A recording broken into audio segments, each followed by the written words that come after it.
Ja, hallo, also mein Name ist Ronny Gautsch. Ich bin hier in Hameln in der Niedersächsischen Landesbehörde für Straßenbau und Verkehr, der zuständige Brückeningenieur. Und direkt in Hameln reparieren wir eine der wichtigsten Brücken auf der B83, die Tiwalbrücke. Hier haben wir das technische Problem, dass die Übergangskonstruktion, also sprich der Übergang von Straße auf Brücke, defekt ist. Sämtliche Dichtungsschienen, Dichtungsbahnen sind gerissen und müssen mit einigem Aufwand ersetzt werden.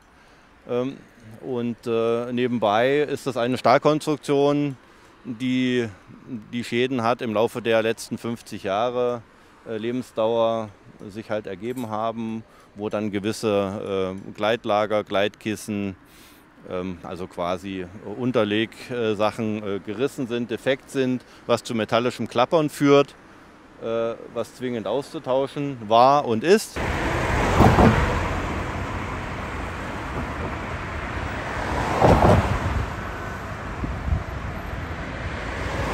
Da sind wir jetzt gerade dabei. Das heißt im Moment, was man hier so ein bisschen sieht, die Jungs bauen die defekten Teile aus, bereiten die Stahlkonstruktion vor.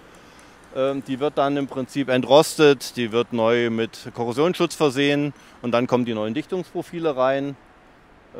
Der Stahlbau ist im Laufe der Jahrzehnte durchaus angerostet, aber für dieses Alter noch in einem sehr guten Zustand. Also dieses metallische Klappern, was zu hören war, das ist das Ziel, das muss hinterher weg sein.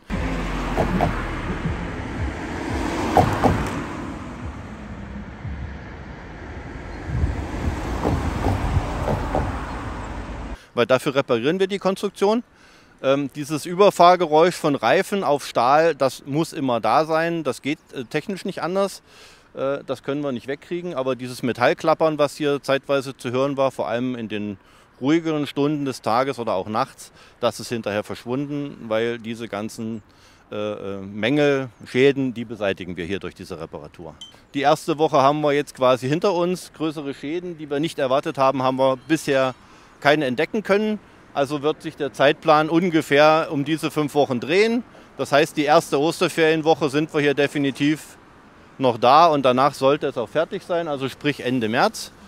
Ja, und für den Steuerzahler wichtig, die Kosten für das Ganze liegen bei ungefähr 250.000 €. Das ist ein normaler Marktpreis. Die 250.000 ist ein durchaus normaler Preis für das Ganze.